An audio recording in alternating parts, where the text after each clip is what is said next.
Welcome to Inside the Firm, a podcast dedicated to small business owners and hosted by entrepreneurs, Alex Gore and Lance Cayko. Each week, they take you on their journey of how to start, run, and grow a business by bringing you inside their architecture and real estate development firm. Get a behind-the-scenes tour of how these business leaders manage their clients and foster company culture while creating new and innovative projects. And now your hosts, Alex Gore and Lance Cayko.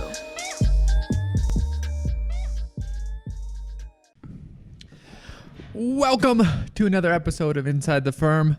I am your host, Alex Gore. I'm here with co-host, CU professor, not really professor, just a lecturer, Lance Cayko. They call you professor, though. They do. Well, That's what they say. And I don't correct them. I just say, okay. Yeah. And then I talk to them. With words. Yep. So, if you are ever thinking about exploring, hey, I'm an architect, I'm a designer, I either have my firm, work for a firm, either scenario, I think it might be lucrative. I think it might actually be a safe and smart route for us to offer construction services. Instead of me pitching it here in this short little segment, Lance and I had a great conversation with our friend Mark LePage from A.R.E Architect. He has a podcast called A.R.E Architect. If you don't know what it is, you've been living under a rock. That's okay. Rocks are cool. Carson Wentz lives under a rock, so you can live under a rock too. And that is episode, if you're looking for it, it's EA 369 is our podcast episode with Mark. It's called Be a Builder, and it keeps giving me a pop-up. Be a Builder as a small firm architect. Yep. So put that on your phone, check it out, or on your computer. You can listen to it both ways. It's worth a listen. It's worth you understanding basically the concepts, the benefits, the pitfalls, all that. I think it is a model that you should think about exploring, and that episode goes into it. So go check that out, EA 369. You got it. You got it. And if you're still on the fence about going to trade shows in person this year, how the heck are you going to keep up with the latest and greatest in architectural products? I don't know. Well, I'll tell you, Al. Introducing ARCCAT Alert. Get the scoop in this weekly newsletter featuring leading manufacturers and their newest and best products. And since it's backed by ARCCAT, you know you can begin researching these products for free without registration. That's my favorite part about ARCCAT. No registration. Yeah, me too. You don't need my information. But unless you want to be on the ARCCAT Alert, then maybe you do, right? And since it's backed by ARCCAT, maybe you can begin researching these products for free without registration. There's also Architect, a curated newsletter that's the most interesting architecture stories of the week. So check them out now. Again, no registration. You're not going to get put on a list. Check them out at arccat.com/ARCATECT. That's ARCAT.com/ARCATECT. Check that stuff out. Super interesting stuff. Again, no registration. And don't forget all about all the BIM models, all the details. Yeah. ARCCAT has you covered, all the specs. There's even a spec wizard. You can start building specs without hardly any experience. You never built a spec before? They got your tool for you.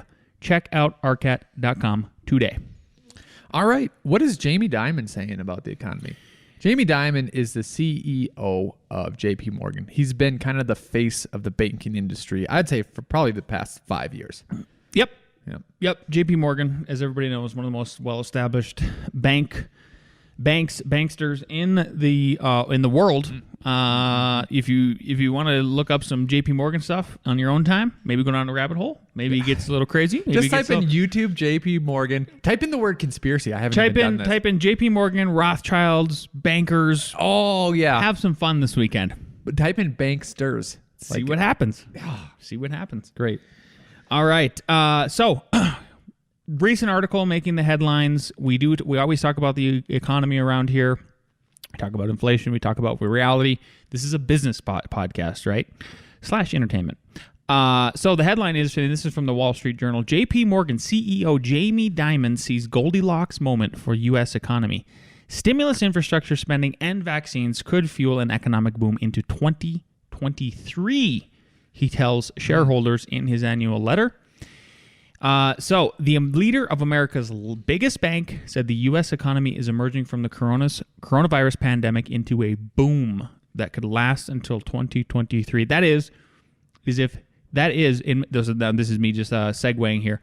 If the golden goose doesn't get killed, who laid the golden egg, and if you don't know what I'm talking about, go back to last week's episode where we talk about that and inflation and how it might kill this booming, especially construction industry we have going on right now. So back to the article. Yeah, well, I just want to interject too. I actually want to be positive. I think this is positive. They might say, 2023 might come around and yeah, the economy went up trillions of dollars and all that other stuff. But like, did you price in purchasing power if inflation was real? And did you get less for your money? Yeah. That's all we're saying there. Yeah, that's the way to think about it for sure. Yep. So, in his annual letter to shareholders Wednesday, J.P. Morgan Chase and Company Chief Executive Jamie Dimon said strong consumer savings, expanded vaccine distribution, and the Biden administration's proposed $2.3 trillion infrastructure plan could lead to an economic Goldilocks moment. Fast, sustained growth alongside inflation and interest rates that drift slowly upward. Mr. Dimon's outlook is decidedly rosier than it was a year ago when he warned shareholders to brace for a bad recession in which U.S. gross domestic product could fall up to 35%. He wrote last year's letter just weeks after he was rushed into an emergency surgery to repair a life-threatening heart injury, and the U.S. went dark to stop coronavirus from spreading. The U.S. government's rapid and deep monetary and fiscal intervention over the past year helped prevent many of the worst outcomes, said Mr. Dimon, who has since made a full recovery from the aortic tear he suffered in March 2020. Quote, "It's a lot of money and it's bound to cause a booming economy," he said in an interview with the Wall Street Journal. "Shame on us if we don't use that growth to help those who need it most." Thoughts, Al? One thought is when the first stimulus came out and the whole package, everyone should be aware that, a lot of checks went out to a lot of people, but a lot of checks went out to Companies too. And I think I did the math, and it was something like $12,000 per household that was spent. And don't take these numbers literally, but it was some number like that. And for all the talk about a green economy, Lance and I and everyone want clean air, want no pollution. Like, that would be amazing. And I thought once I did that calculation months and months ago, over a year ago, it was like, oh, you could pay for a solar panel system on everyone's household. Like instantly. Yep. Obviously, like, that would disrupt the energy industry and all plants would kind of be useless, not useless because you'd need battery technology and stuff like that. But it's just funny. I can see why they don't do that too, is because the bills are put together by lobbyists, and there's probably not a huge lobbyist for solar panels, but there is lobbyists for, all these other things too. I'm not saying you should go either way, but the amount of money being spent is just huge. Well, here's how much money is being spent. And let me. No, we don't want that. No, CNN, stop that. There we go. Man, I can't believe that was one of the that was 200 horrible. episodes. That was horrible. Yeah. Representative from Kentucky, Thomas Massey, one of the only politicians worth the crap, in my opinion, tweeted earlier this week on April 5th, roughly 25% of all the debt accumulated by the United States of America since 1776 was incurred in the last 12 months. And he ended the tweet with, "This is not sustainable." So that's the other thing that Alex is talking about when it comes to the buying power, right? My thoughts on... So I do think we could hit a Goldilocks moment. I'm also optimistic about it. Look, if... the Fed served its purpose. The Federal Reserve served its purpose in providing crazy amounts of liquid into this economy. The problem is that we're going to party like it's basically 1929. Is it? I was going to say 27. Yeah, I mean, is it? I was going to say either 1919. Oh, yeah. Or 1929. I can't decide. No. 1919 was right after World War I. Like, I think it's 29. I think it's 29 too, where the same sort of thing happened. There was all of this funny money going around. Everybody was getting wealthier. Everybody was the middle class was being brought up, and then eventually the drinks ran out, so to speak, and the hangover started happening. So what I would be watching for if I was everybody, and if anybody who's listening to this podcast knows that Lance successfully predicted when the next crash would be. He started predicting it in 2013. We started the podcast in 2017, and he kept talking about 2020, and boom, it happened, right? Now, it was this crazy anomaly because of COVID, and that was just unprecedented, but still, spot on. Me and Peter Schiff, spot on. Yeah. That's what we do. Well, we spot the on. I bet you if you went on YouTube enough with Jamie Dimon, it could be, this was going to happen. And they use this as a cover up. You know how their conspiracies go. Just crazy. So what are you predicting now? Lance? 2024, that's when the hangover will happen. Yeah, Bitcoin should be to the moon at that point. Yep. / we should be on the moon again at that point. We actually should be on the moon at that point. Yeah. So my prediction today is in 2024, hang on to your butts. Hopefully you have cash on the sidelines, because that's when if you have cash on the sidelines, you can capitalize on it, be a capitalist. Dip back into assets that have maybe went down, find a buying opportunity. Doesn't matter which one it is, as long as you can find that buying opportunity and capitalize on it. And over the last year, there was another article. I don't have the link to it, but I'm pretty sure it was J.P. Morgan or some other bank of equal importance bought as many assets proportionally as they did in 2008. So it means those bankers bought the dip. So buy the dip. So last thing about this little segment is where is the stimulus money going, right? So what are Americans doing with their stimulus checks? Americans are saving rather than spending. This is by Katie Lobosco of CNN. And I've heard this. We heard this about, and she published this. This was just earlier this week, 2 days ago, Wednesday, April 7th, 2021. But you heard about the same sort of trend with the last stimulus, right? So I'll just read a little bit here.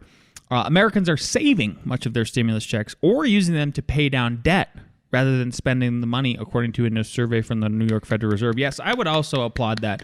So on average, households are using or intending to use 34% to pay down debt and saving 42% of the stimulus payments they received from the most recent COVID relief bill, which passed in March, which are up to $1,400 per person. Only about 25% of the checks are going to spending, according to the survey. And then you think about what are the corporations doing with PPPs?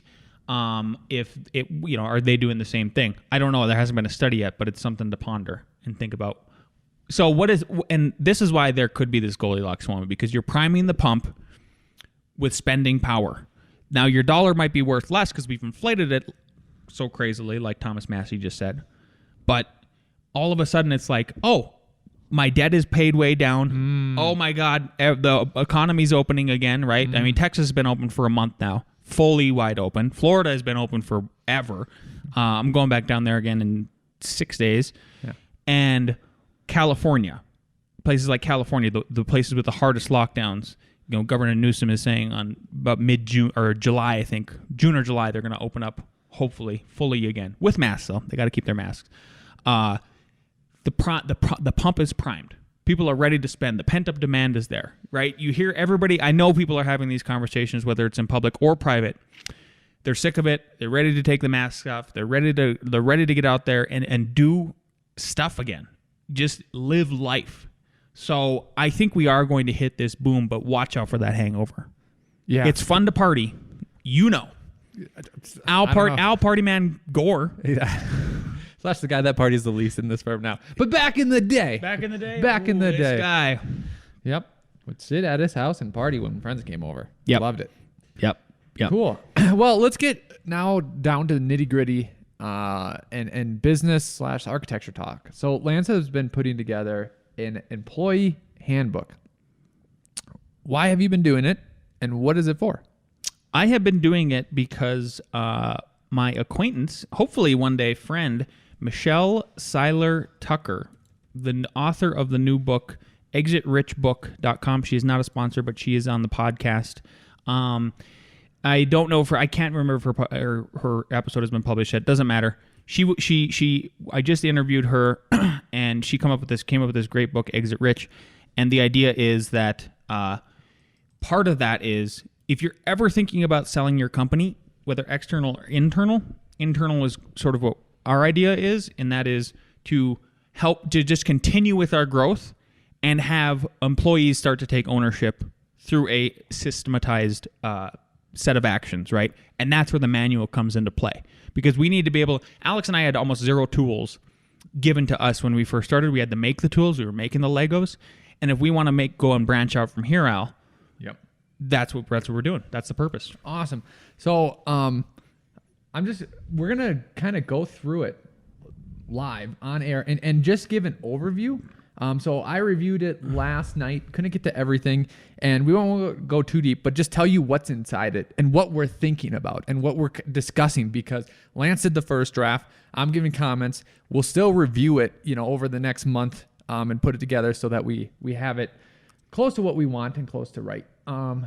So there's a cover page, and then there's basically an introduction saying what this is for. Yep, and the template was derived from Michelle and her book And her course. Yep. So if you buy the book, you get to be part of the course, and then you get all these kind of tools, and it's a great starting point.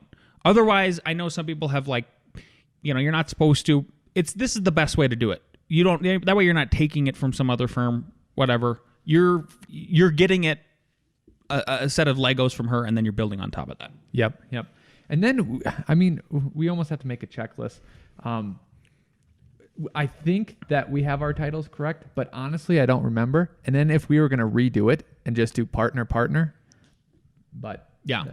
But we're working through it. This is all a draft. Yep. And then kind of after that, the first page is the acknowledgement. So this is an acknowledgement of an employee that they have been given this, look through it, that they understand everything that's going on, that they, if they have any questions, they can come talk to us. Anything else you want to add on that? Nope. I remember, the only thing I would add is I remember doing this with other firms that I worked for. They were just much more corporate than we were to begin with. And now we're at a size where this makes sense to implement something like this. Yep. Because we're expanding the way we are. Yep. Then it has, who's currently at the firm. And then now the big discussion is that what is your corporate structure? So this is position titles, descriptions, and typical salaries, right? So Lance and I broke it down into basically 4 categories, 4 bands, right? So the first band is designer, and then in that is senior designer. The second band is project manager, and then senior project manager. It might be 5. Yeah. The third band is principal, and then senior principal, and we'll kind of go through these in general. And then the 5th band, so it is 5 bands, is partner and senior partner. Yep. Now, there's a couple different parts to this of what we're laying out. Laying out what your roles and responsibilities are, salary expectations, and bonuses, right? Now, Lance kind of took what he got from Exit Rich, but then I think you're kind of doing your own thing here. This is our own thing. Yep. Entirely. Yep. Yeah. So but I follow the lead of, who's at the firm, here's their contact information, and then I was like, oh yeah, now it makes sense, like going in sequential chronological order, like, oh yeah, we should define the position titles, the descriptions, what the fees are, what your typical salary is. Yep. And then 2 things that we didn't know about that we're now discussing was one of the first things was years in each one of those positions, and then salary ranges in those positions. So after we kind of filter this out, we go fishing with a bunch of our alumni friends in our year from architecture school every spring, and we're going to kind of show them this too and get their feedback to an outside perspective. Yeah, and some of them are in positions. I mean, they're obviously our age, so they are in management positions or director positions, and some of them hurtling towards principal positions. And I think that's Al brought it up the other day, and the more I thought about it, I'm like, yeah, that's brilliant, because having and then for them to even see the numbers that we're proposing here and get their honest feedback. Yep. And the psychology too that I'm really interested in learning about is like I can't put myself in the position anymore of this to really even get there. But that is like, when did I think I would be a partner? When did I think I would be a principal? What did that mean for me when I first graduated and started at a firm? It was like what is the thought process? Yeah. With Yep. And then also too, like I think one of the initial things we were thinking about was to get people excited about the future and future possibilities. And that's what this employee handbook is about too. But I had but I had the thought, and I think you would agree with this thought too, is that because one person I was thinking about talking to is in jiu-jitsu, I know the manager of that branch, right? Because Lance and I are thinking about branching off. And I was like, oh, maybe, what if I, talked to him and asked him? And I started thinking about the people that work there and all that. And one thing that came to my attention was, like, he might say, no, we don't have this in place, how you're going to move up step by step. And jiu-jitsu is different from a regular business because, like, if you love it, you just love it, right? So this manual is also about, too, how to be happy in the moment, right? How to, like, if you're just looking to the future, but your job sucks now, like, what's the incentive? They're like, oh, you might get more money, but like, oh, it's just going to suck. But I'll be a higher pay, a higher salary range too. I don't know if that's interesting conveyed in here now, but interesting. But you get where I'm going. I do get where you're going. Yeah. So like, I think that needs to come through, or at least always be on our top of mind. It's not, because it can't always be. This is what I hate with some builders is like, hey, do a low fee for me now, and then I'll give you work in the future. Yeah. No. Let's make this project great. Let's make next project great. Let's make all the projects great. Right. Yeah. So anyways, since Lance and I are new at this and we love to get feedback, I called my dad. My dad was a manager at IBM, manages a bunch of people over probably 15 years, right? And I'll give Lance all the feedback here, right, that he said. So at first we had years and times for each position. Yep. And my dad said at IBM they never did that because everyone was aware of the bands that they had at IBM, but then you'd have meetings with the manager, with him or whoever the manager was, and it was discussion about how fast you want to go and how far you want to go. Because there can be all-stars that just want to skyrocket up. There can be people that love vacation or just happy with what they're doing. There's people that we know in other firms, like, I just want to be a designer. Like, maybe I don't even want to manage anyone. I just want to be a designer. Yeah, I know, exactly. And this is a very important thing to bring up, I think. One of the moving it ahead a little bit, and we can come back out. Yep. But our other idea is that we are going to have some basically 2-on-2s with people, and then maybe, I have 2-on-2s, 2-on-3s with people, maybe even some 1-on-1s. Because maybe the 1-on-1s are necessary, but asking them, where do you want to go? Because I hadn't even thought about it until you brought it up just now about, man, maybe there are people who don't want to go skyrocket all the way to the top. That's fine. How do we facilitate you continuing to be Buddha with where you're at and moving ahead and like keep you in this Goldilocks zone? Look at that. Yep. See how I wrapped it all in there? Yep. And that relates back to jiu-jitsu too, because what I didn't convey is like, okay, there's only one manager per branch and there's a whole bunch of, people teaching the classes. Well, if you're teaching a class for 20 years, right, you still can't make as much as a manager, even though you've been there for 20 years.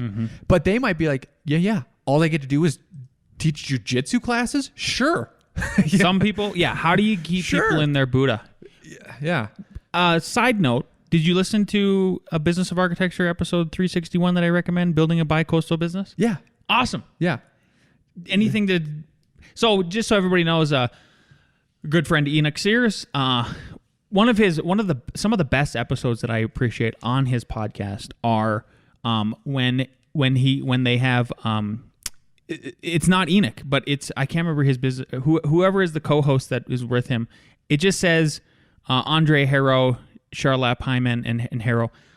Forgive me for that one, but episode 361 is Enoch's co-host, and he interviews people that Enoch might not interview. And this was a very interesting and timely episode it's called Building a Bi-Coastal Business. And this guy talks about what it's like for them to build a business that exists in New York City and then in Los Angeles, right? Some of the two biggest cities in the United States.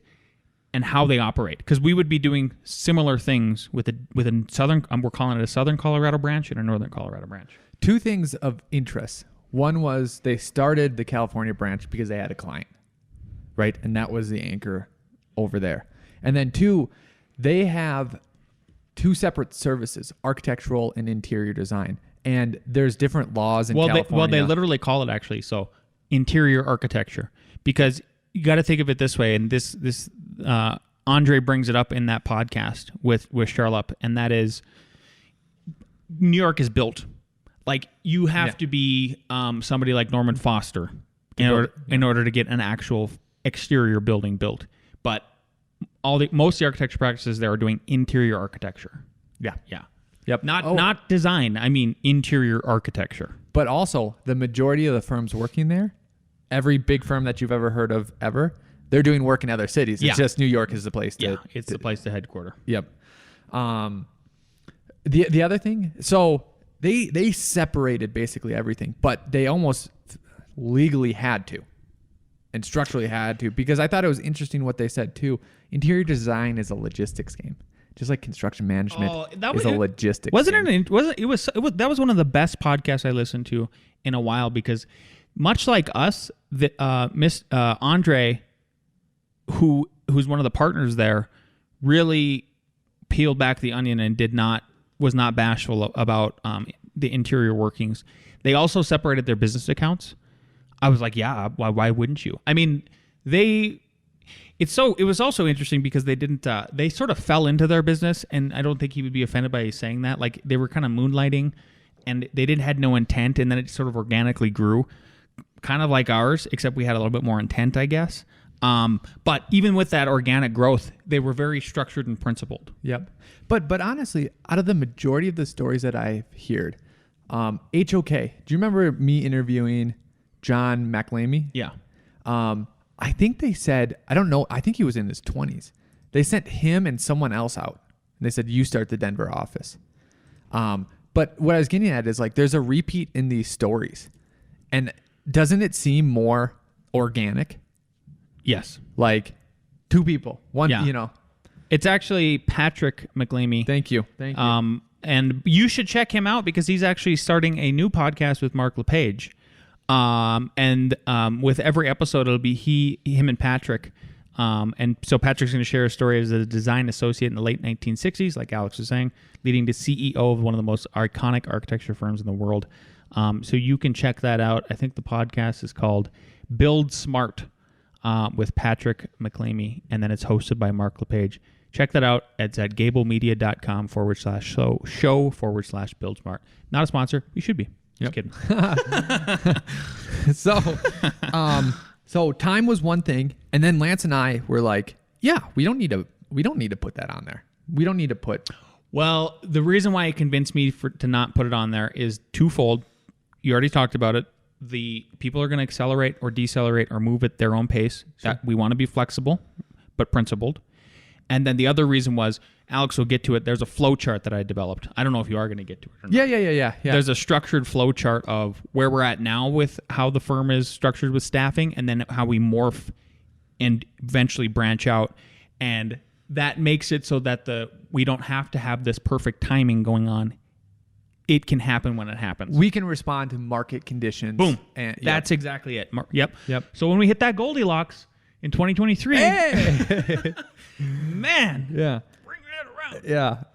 The second thing was salaries. So we won't go over numbers, but I asked my dad, how did you already guys... have the numbers up there if I'm going to show it. No, but I'm not recording it. Oh, I thought you wanted me to actually show that when we're talking during YouTube. I won't now. Yeah. Well, thank you for clarifying. Yeah. He said salaries and bonuses were always evaluated year by year, depending on market conditions and how well the firm was doing. Man, I'm glad we're recording this, because now we should add that to at the very end of the document. Did you see where I put annual reviews in? That's what we should do. We should write. I'm going to listen to this episode, and I'm going to say what you just said. Yep. And then he goes, so, and then I have a thing about how they did that. So we didn't do that. And then also he's like, this is just a for instance. Like, what if someone wants to be a steady Betty or a steady Joe, and they're happy with that, right? Because that's what they want to be doing with their time going forward, and someone else is rocketing up the other ways. And then all of a sudden, like, are they in a comparison mode of salary? But then it's almost like but then you're not comparing like your responsibilities to and all that. So that's I just got his feedback on that. And it might be something that internally we know and we have a thought process around, and how I think we would do this. And I haven't done this yet because I was just reviewing it while watching a documentary. What was it? The Sheik, the Iron Sheik from wrestling. From wrestling, yeah. Is if you have any history, go back and look, where are your employee salaries? Where do they line up with this new structure? What bonuses did they give? Did you give out? What was your profitability that year? Yes. Can you sustain that, right? So there's that. And then the last thing Dad said about bonus structure, he's like, I didn't agree with what came down, how IBM said to do it at this time. Again, this is probably 15 years ago, so who knows how they do it now. He said basically 75% of bonuses are going to the top third, 25% of bonuses are going to the middle third, and 0 to the rest. And he always thought that, because he always had to rank order everyone. Mm-hmm. And he's like, sometimes my last place, male or female, was literally just a ranking order. Like the lowest 5 were all, let's say he had 15 people. The lowest 5 could have been the medium 5 too. Like it was just like, it just got so like, oh, did they turn in one report late? And everyone turned in every report on time. One person, and all of them were just as good, but one person turned in one late. Oh, now you're at 0. Now you get no bonus. Like, and what if there was an extenuating circumstance? It's like, yeah, he was a little sick, but like, I need to have a reason. I need to have a reason, and that's the only reason that exists. Yeah. And this isn't a real scenario, but it's like a real scenario. Okay. So when I went on this, I just kind of reordered. My Blue Note. So when we give an offer, we say what's your task going to be. I actually don't think that that's needed, because the more I went down into your writing, the more it was clear that like this is an overview. Yes. Of it. So yes. I think all these blues can be deleted. So what Al's talking about at the blues is he's pointing to the giant screen behind him. He put in Al notes. Literally, they're called that. And it says add roles. He added a bullet point, add roles and responsibilities. But I like that you went through that mental exercise and then reeled it back and said like, oh, no, this is... Yeah. Because you're just double checking the work. Yep. Yeah. Okay. Keep going. Yep.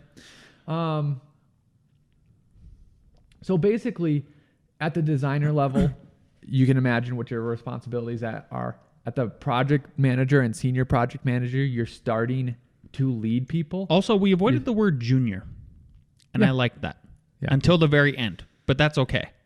I think we'll see. We'll keep going. Yeah, but like we wanted to make it so that, again, like there's no diminutive language here. It is just bare bones language. It's sort of like architect plus builder, that whole thing, right? Where it's like we're architects first. So like you're a designer, but you're not a junior designer. You're a designer.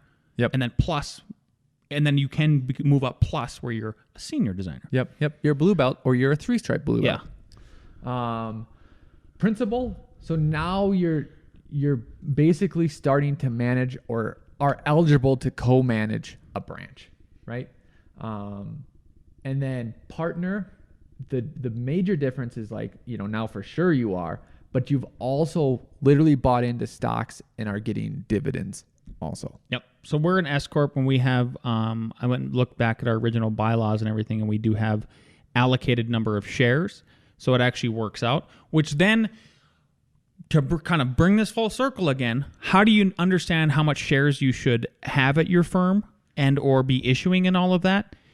It tied all back to that EBITDA that Alex and I went over a couple weeks ago about seeing what your firm is valued at. So we actually have a number now basically set aside of like, this is what one share costs to buy at F9. Yep.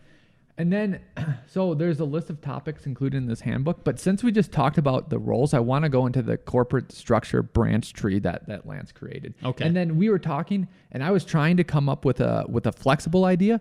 I've only got so far. I'll show Lance after this and just get his thoughts and feedback live on the air. Yeah. So what Lance has, so Lance is very creative, but he's also a linear thinker, which makes him productive. A to B. Right?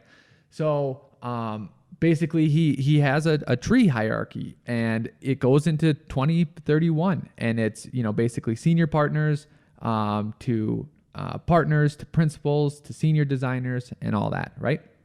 And the first one that he made was how this year works. So it's literally, I think one of the great things about this is how to visualize if you are going to expand and what that's going to look like, right? And then that feeds back into the roles and the responsibilities, and making sure if someone is becoming a branch manager, this will hopefully make things more clear to them, right? And what their roles and responsibilities are, who they're in charge of, who they are in charge of, what they should be doing, right? And vice versa. Yep. So what I'm attempting to do now is to do something. Yeah. So I brought it up. So the current staffing structure Lance made up.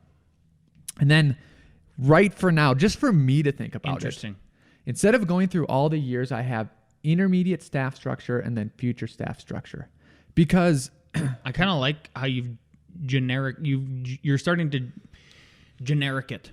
Yeah. Yeah. But what I think too is because, so the current staff structure, we have a senior partner, and we have two of them, right? Project managers and the designers, right? And then what happens in let's just say a year from now? You have your senior partners, but now there's not just a partner, a project manager, there's a senior project manager.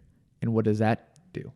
And the next one that I'm still like not even halfway through is that on your 2031, you had all like senior designers. Well, we're going to have a junior designer comes in. You know what I mean? Or, well, but they're junior designers, but we're just calling them designers. Yes. Oh, yes, a designer. I think you had all senior, right? Yeah. So there could be one brand. So like this one is basically going to show the different iterations. Yeah. You know what I mean? Now you have we didn't even talk about, I think we can just have partner and senior That's partner. what we are doing. Okay, so there's... What you were reviewing just before that with all the titles and the bands? Yep. Yeah, I was wrong. There is no junior ever. Okay. It's just partner, then senior partner. Yep. So then there can be, because I don't want to lose out on, like, this could still happen even 10 years from now. Yeah. I like the way you're tackling this. So like maybe that timeline that I put together is again more internal. It's just for me and you, and this is the one that gets end up putting in the handbook. Yep. And then I thought about too is that once you branch this out, like the senior project manager, it is possible, because me and you have done it too. But just to show them, like, it's possible that you could be a senior project manager and have 3 people Yes. under you. Yeah. Right. So it's basically going from like the lower end to the higher end. Yeah. So then the future staffing structure, you can see it's basically a tree of every iteration. So you could just say like, oh, if we added a branch, you could add a branch at the low iteration, or the big iteration. Yeah. Right. The biggest thing was was showing where we're at, what the immediate one looks like, and then what Alex is saying, a future one. And the future one is, at what point are you ready to say, here's a Denver office, here's an Aspen office, a Florida office, whatever. And then also too, think about this. This is just like a design project. Meaning it's 100% like a design project. So I'm telling you, I was that excited, and you were like, I gotta mute my phone now. Stop texting me at 9:30 p.m. I'm like, ow. Oh, it was 10:30. It was 10:30. Yeah. This felt very, very, very much like one of those higher level design projects. It was good. It was really good. Well, and I think what I want to let the listeners know is think about that, to be excited about that, but then think about that with iterations and critiques. Like, at all times in a design process, someone saying, hey, what do you think of this? Hey, what do you think of this? Hey, what do you think of this? And then it morphs and it becomes better and it becomes stronger. So like, that's what like Lance was doing. Now I'm doing, now I'm throwing it back to Lance. Like, that's how it should work. Like, don't think about this as just like a business. Think about this as a design problem. It will feel like what Alex just said, I got to do this business corporate thing at first. But trust me, after you start to make it your own, based on, let's say you use Michelle's template, or you find another template or whatever, you're gonna get to that euphoric design feeling. I promise you. Yep. Do you know how long we're in too? Because 40 minutes. Let's save. I got time. Okay. You want to? We can skip our F14 meeting. I don't have anything until noon. Let's keep going. This could be an extended one. That's okay. Awesome. Okay. Now I'm going back to the handbook. And Lance has in here a list of topics in this handbook. So this is basically a glossary, of everything. Some of them let me give a couple of them. Well, okay? we're going to go through. Oh, okay. Yep. So the first one is the 401k plan. Alex to review. It literally lists out what it is, when you're eligible, all that. how to enroll. Yep. And I'm having our HR person look into it because I don't know all the rules, right? But it's good. Now people will know. Now it's in one place. It's in writing. Yep. The next one is code of conduct. So a lot of this goes without being said, but the point of this is like, hey, if you ever did something and now you know for sure, right? So it's like making false, malicious, derogatory statements that may damage the integrity or reputation of the company. Rude or discourteous conduct towards supervisor. Fighting or provoking a fight. Things like that are clearly out of line. It's there for you. Yep. And I was trying to look up a text real quick from Al to read it as a joke because I can't remember. Al and Nick and I were texting back and forth about this. Like, oh, perfect. So one of the parts is discipline policy. This was like almost a month ago now when I started writing this. And Nick was asking about disciplining people and stuff like that. And so I sent a screenshot of the discipline policy. And so just so you know, Al's head was not into this right away. And he goes, Jesus, that's where you start with discipline? And I was like, no, it was literally a timely text. But we do have like this 3-strike rule at the firm. And it's always been it's been loose in the sense of like, yeah, we record them and we know we have meetings, but now it's in there. Well, know what though? Maybe it's not this one. Maybe it's the next one. But like, remember 3 strikes.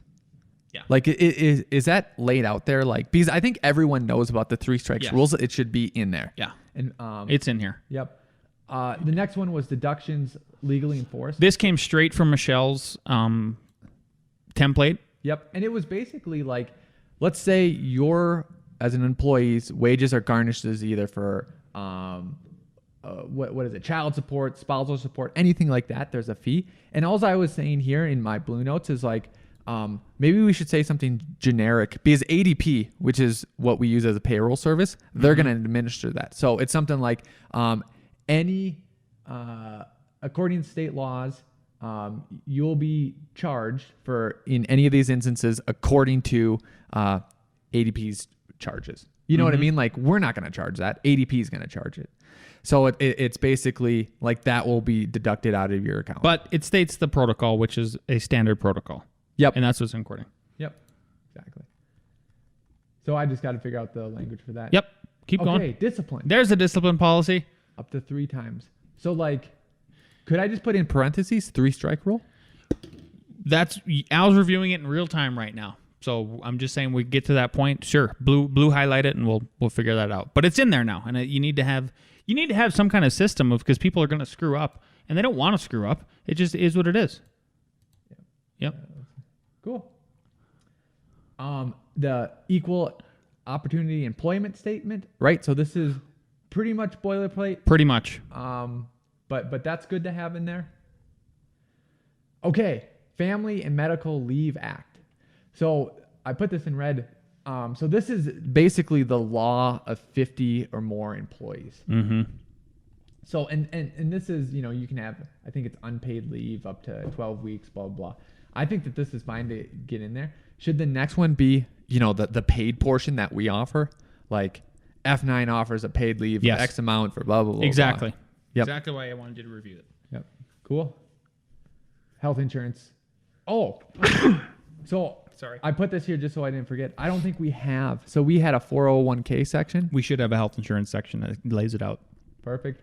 Then we have listed holidays, right? So just why did you take out the one I added? which one did you add? Your birthday. Oh, the reason why is because so many people work on their birthday. I know. Yeah.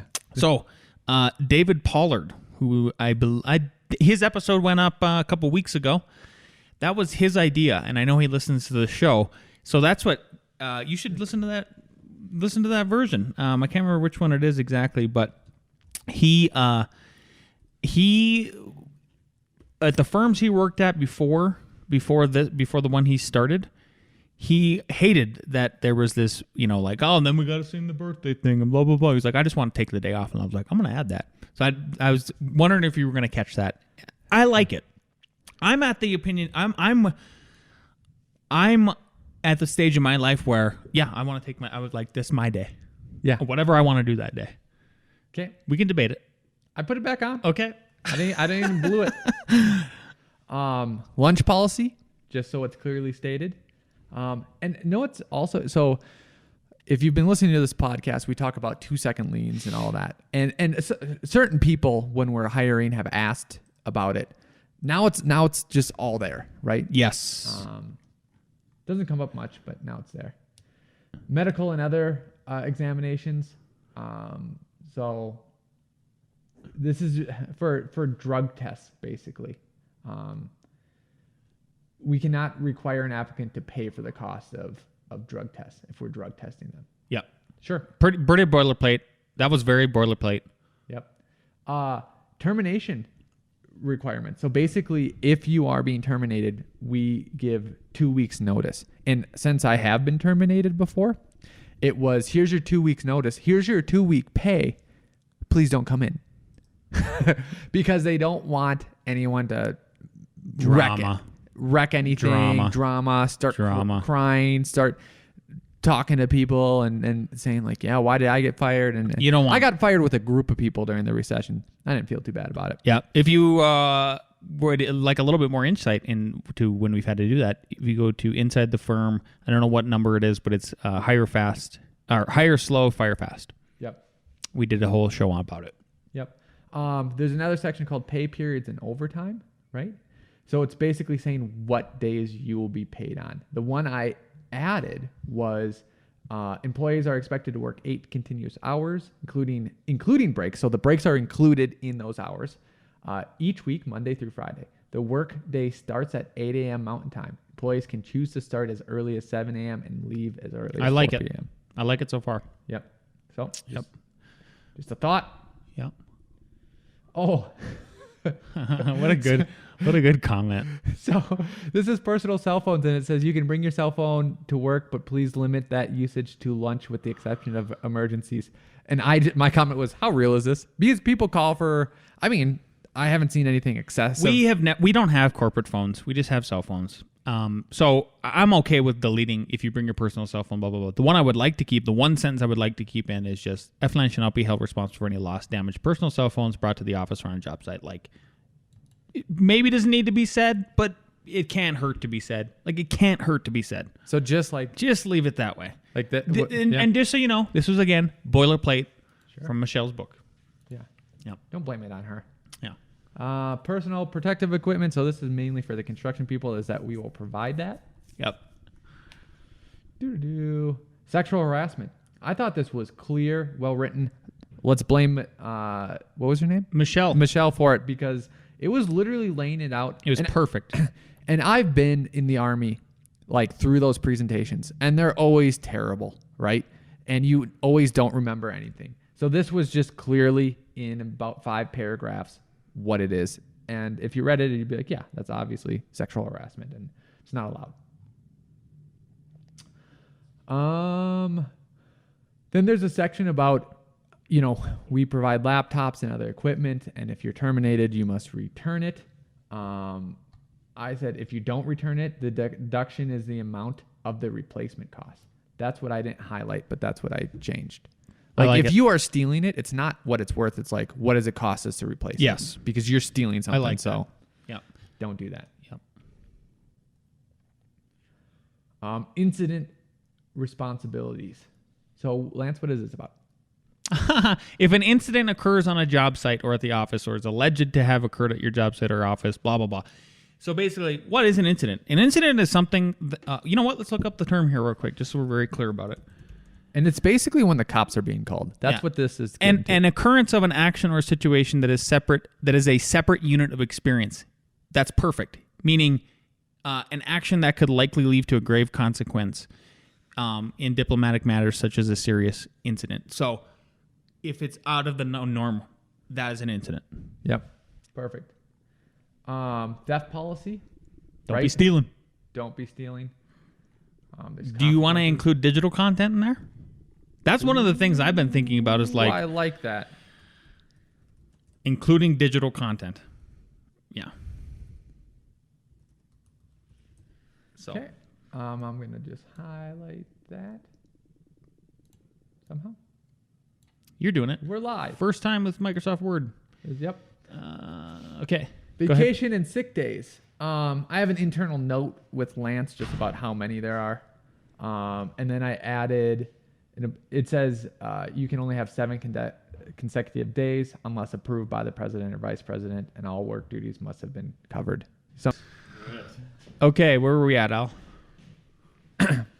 So basically what I was saying is that it can be longer than 7 days if it's approved and planned out. Yes. Some sort of language like that. And, you know, reread through everything I write, obviously.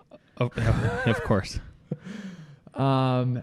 This is notice of vacation time, so it falls right in line, basically. Yep, right after vacation and sick days policy. Yep. But now it's explicit, Yep. how it works. Drugs and alcohol policy. So it basically has violations, and it said the violations below will result in immediate termination. And I said or reprimand, because I think there are instances where, like, especially if it's Colorado and there's a law, and let's say you got caught for something that's legal in Colorado, but you're somewhere else, like a reprimand might be in place for some certain things. Again, flexible with the market. Yep. Annual review, letting people know that will happen.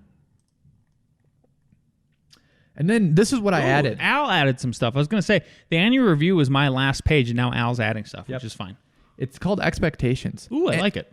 And know what? This actually goes back to my thought that I talked to you about essentially not just making it about the future, but making it about now too. So I wonder if these should go up higher, right? Yes, right? I could see that. Yep. Because it's more in line with where the employee stuff is. I mean, like, you know, titles and all of that. Yeah. So read this since you haven't read it yet. Employees, so expectations. Employees are expected to be top performers at their current level, enable the client's vision while bringing their own experience.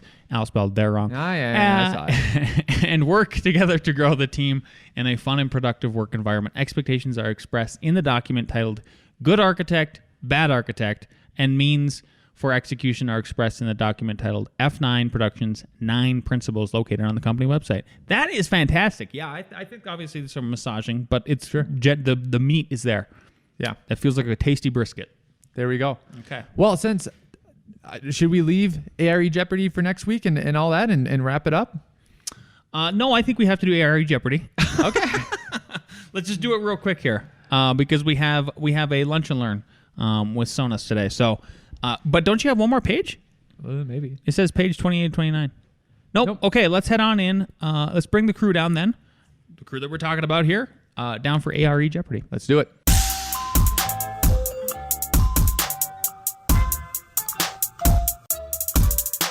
Question number 1. A fire door / fire shutter assembly conforming to the test required to in section 715.1, a bunch of sections, you aren't going to know any of them, shall be constructed of what material?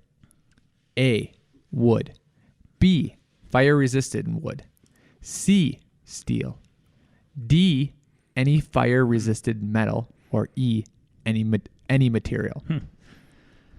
Which one? Which one? More. All right. DC. Rebecca, C. C. The answer is E, any material. If it conforms to those standards, I knew it. material. Question 2. So nobody got it, right? Dang, y'all. It's literally any material. Any Yep. material. Fire door. But it /fire. conforms to the test requirements. Yep. That is the part. So those test requirements could say, yeah, wood burns. Don't do that. Yeah. Aren't they all? Number 2. But what I found when I was studying was like, that's mainly the answer. Is any. Yeah. Anyways, question 2. The aggregate clear egress access. Egress width of a mall shall not be less than A, 6 feet, B, 12 feet, D, 20 feet. That's C. Wow. 20 feet. D, 40 feet. A, 6 feet, B, 12 feet, C, 20 feet, D, 40 feet. Yeah, B, C, B, B, and B. The answer is C, 20 feet. Wow, that is massive. Was that a guess? What do we got? One? We got one. We got Wow. one win? All right. Well, I went hard to the paint. the guy who got this correct. These next ones are for him. This is a feature of defensive architecture most typically found on the battlements of medieval castles. Is it A, a battlement, B, a parapet, C, a crenellation, D, a merlon? Merlin. Like a Merlin engine like on SpaceX? What the heck? This is a feature of defensive architecture, most typically found on the battlements of medieval castles. Is it A, a battlement, B, a parapet, C, a crenellation, D, a merlon? We have C, B. We have a B, sorry, and the B. Correct answer is C, a crenellation. Now we know what crenellation is. Is the definition of it a defensive feature? Yes. Or is it like it's like a pinnacle, you know, when they A make defensive Pentagon feature forests? of architecture. That is a crenellation, right? So these little awnings that we're designing on these multifamily buildings that I've been referring to as crenellations block the sun. Therefore, they are defensive architecture. Ooh, defensive. Son, get out of here. Get the heck out of here. That is Left hand, a right hand. crenellation. You heard it here. Number 4. These are a rectangular gaps or indentations which occur at regular intervals along a parapet, usually measuring 2 to 3 feet wide. A, are they bennels? B, are they crenels? C, are they merlons? D, are they sirloins? What words are made up? You will never know. The answers, the awesome answers. A, bennels. C, crenels. C, merlons. D, sirloins. Rectangular gaps. Yeah, Look at your these are spelling. rectangular gaps or indentations which occur at regular intervals along a parapet, usually measuring 2 to 3 feet All right. wide. B, C, B, C, B. The correct answer is B. The made-up words are bennels, merlons, and sirloin. Or sorry, bennels and sirloins. Merlons are an actual thing. So crenellations are basically crenels. A bunch of crenels. Yeah, and the crenels are the gaps, and then the merlons are the solid parts. This is a real thing. The knowledge you gain here. All you people out there, huh? Yep. This is an English class. Yeah, this is an English class. Old English. We got 2-2-2, so we have a tiebreaker. Mark? All right, Marky Mark, come on down to the YouTube and eat the mic. All right.